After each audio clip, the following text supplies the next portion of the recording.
श्रद्धा Walker हत्या को 2 साल पूरे हो चुके हैं, लेकिन अभी भी न्याय की लड़ाई जारी है और न्याय का इंतजार किया जा रहा है। हमारे साथ है विकास वालकर, जो श्रद्धा जाधव के पिता हैं और पिछले 2 साल से इस लड़ाई को वो अकेले ही लड़ रहे हैं। सर, 2 साल हो गए लगभग, आज भी हियरिंग थी। आप खुद इस लड़ाई को लड़ रहे हैं, अकेले न्याय की गुहार लगाए हुए हैं। मामला क्या है अब तक, स्टेटस क्या है, कहां तक पहुंचा है मामला? ऐसे है कि ये पिछले जनवरी 2023 को केस शुरू हो गया ट्रायल में। तो अब तक तकरीबन कंप्लीट होने को आए हैं। अभी शायद टोटल 212 विटनेसेस है, उसमें से लगभग 165 विटनेसेस कंप्लीट हो चुके हैं। और बाकी अभी जो भी है वो सारे इन्वेस्टिगेशन टीम बस वही बचे हैं, तो उनका अभी ट्रायल होना बाकी है। तो मुझे लगता है अभी 1-2 महीने के अंदर अंदर इसका फैसला हो सकता है। सर, आज भी हियरिंग थी, आप खुद को पेश हुए थे, हियरिंग सुन रहे थे ऑनलाइन के माध्यम से। आज क्या हुआ हियरिंग में? आज भी वो डेट जो थी, उन्होंने हियरिंग पे कुछ नहीं फैसला दिया। वो बोले कि अगली डेट 6 तारीख की लगाई है, तो शायद 6 तारीख को मुझे अभी फरवरी की सारी डेट्स मिलेंगी। सर, आपकी भी गवाही हो चुकी है, आपने अपनी गवाही में क्या कहा था कोर्ट में? मैंने जो भी एक्यूज ने जो भी डिक्लेयर किए थे मेरे सामने, जैसे कि हत्या कब की, कहाँ की, और कैसे कैसे उन्होंने सारा प्लान किया था, वो सारा मैंने उसमें बयान दिया है। तो मुझे लगता है कि उसको फांसी की सज़ा ही होनी चाहिए। सर, श्रद्धा के अंतिम संस्कार के लिए क्या आपने मांग की थी और क्या उसका अब स्टेटस है? मैंने 2 बार इसके लिए मांग की है कोर्ट के सामने। तो तभी डिफेंस काउंसिल ने यही कहा कि ये हमारे लिए इम्पोर्टेंट ये है, तो हम जब तक इसका ट्रायल फैसला नहीं हो सकता है तब तक हमें रखना पड़ेगा। तो यही मुझे कोर्ट से कहा गया कि आपको तो रुकना ही पड़ेगा। तो अभी भी करीबन 2.5 साल हो गए, तो मैंने अब तक उसका अंतिम संस्कार भी नहीं किया मेरी बेटी का। तो मैं यही कोशिश कर रहा हूँ कि मुझे जल्द से जल्द उसका न्याय मिले और मैं उसका अंतिम संस्कार कर लूँ। सर, जो बॉडी पार्ट्स थे, क्या वो कहाँ रखे हैं? क्या आपको इसके बारे में कोई जानकारी है? क्या आप वहाँ गए कभी इन 2 सालों में? नहीं, जहाँ रखे वो तो मुझे पता नहीं, लेकिन कोर्ट में जब उसकी गवाही, जो भी विटनेसेस है उनकी गवाही के तौर पे उसको पेश किया जाता है, तभी मैं देखता हूँ। तो मुझे लगता है ये अभी जेल कस्टडी में ही होगा, जो भी बॉडी पार्ट्स हैं वो। सर, कोलकाता का केस एक हमने देखा, उसका फैसला इतनी जल्द आ जाता है, लेकिन इस मामले को लगभग 2 साल पूरे हो चुके हैं। आपको क्या लगता है, क्या कारण हो सकता है देरी हो रही है, और क्या आप मानते हैं कि देरी हो रही है?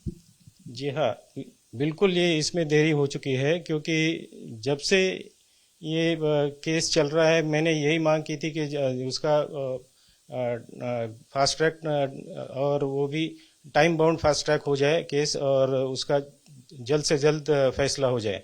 लेकिन ये केस के बाद भी, जैसे कि कलकत्ता में जो डॉक्टर की कोई केसी मेडिकल कॉलेज में जो हत्या हुई थी, तब उसको जो आरोपी था उसको भी अभी 6 महीने के अंदर उसको न्याय मिल गया। तो ये केस 2.5 साल से अभी उसको न्याय नहीं दे पा रहे, तो मुझे लगता है कि ये कहीं ना कहीं देरी हो रही है। सर, अब और कितने गवाहों की गवाही अभी तक बाकी है, और कितने गवाहों की स्टेटमेंट या गवाही अब तक हो चुकी है? लगभग लगभग यही है कि 165 के करीब करीब गवाही हो चुकी है। और मेरे ख्याल से अभी जो भी बचे हैं 40-45, उसमें से कुछ एफिडेविट पे आ जाएंगे, और जो भी बचे हैं वो सारे इन्वेस्टिगेशन टीम हैं, उनकी ट्रायल होनी बाकी है अभी। सर एक सवाल ये भी है कि क्या लगता है आपको, आपने कहा कि 2 साल 2.5 साल 2 साल से ज्यादा का समय हो चुका है, कोलकाता मामले में पहले फैसला आ गया, तो क्या लगता है इस केस में कब तक फैसला आने की उम्मीद आपको लगती है? अभी मुझे लगता है कि ये जैसे जज मैम ने कहा कि अगले मार्च में इसकी डे टू डे हियरिंग हो जाएगी, ऐसा उन्होंने बोला। ये अभी वैसे 2 साल के बाद उन्होंने डिक्लेयर किया कि डे टू डे हियरिंग होनी है। तो ये तो 1.5 साल पहले ही होना चाहिए था। जो फास्ट ट्रैक ट्रायल कोर्ट का मतलब ये है कि इसको डे टू डे हियरिंग पे जाना चाहिए। वैसे ये हाई कोर्ट ने भी यही फैसला दिया था कि इसको फास्ट ट्रैक पे ही चलाया जाए। तो अभी 2 साल के बाद इन्होंने ये डिसीजन लिया कि इसको डे टू डे हियरिंग कराई जाए। तो अभी मार्च में जब इसकी डे टू डे हियरिंग होगी, उसके बाद शायद मार्च एंडिंग तक मुझे लगता है कि फैसला होना चाहिए। सर एक आखिरी सवाल, 2 साल से ज्यादा का समय हो गया, आप कोर्ट के चक्कर काट रहे हैं, मुंबई से दिल्ली अब तक कितनी बार आप जा चुके हैं सुनवाई के लिए, और कैसे ये सब मैनेज करते हैं? हर बार तो मुझे नहीं जाना पड़ता है। जैसे कि मेरा जब ये ट्रायल पे जब मुझे बुलाया गया या मेरे बेटे को बुलाया गया, तब करीब करीब 1.5 महीने तक मुझे कोर्ट के तरफ से ही बुलाया जाता था, और उसका आने जाने का खर्चा भी मुझे सरकार की तरफ से मिलता था। अभी लेकिन मुझे तो हर बार उसका केस का स्टेटस लेने के लिए जाना ही पड़ता है। तो अभी लगभग 35 से 40 बार तो मैं जा चुका हूँ वहाँ पे, और उसका सारा मतलब जो भी एक्सपेंसेस होता है वो मुझे ही करना पड़ता है। वहाँ पे जाके रहने का, आने जाने का खर्चा, खाने पीने का खर्चा। तो मुझे अभी वैसे मतलब मेरे बेटे को भी लेके जाना पड़ता है हमेशा। तो पता नहीं अभी ये और कितने महीने और जाना पड़ेगा, और सारा ये मैं अभी ये मुझे मुश्किल हो रहा है कि कैसे कह पाऊँ मैं कि मैं हमेशा मीडिया को भी मैं यही कहता था कि इसके बारे में थोड़ा सोचना चाहिए। सरकार ने भी, दोनों तरफ से, दिल्ली सरकार ने भी और महाराष्ट्र सरकार ने भी, तो ये अभी तक किसी ने भी नहीं इसके बारे में सोचा और मुझे कुछ मदद की है। तो मैं आपके माध्यम से यही कहना चाहता हूँ दोनों सरकारों को कि इसके बारे में सोच के मुझे कुछ इसके जल्द से जल्द मदद हो जाए।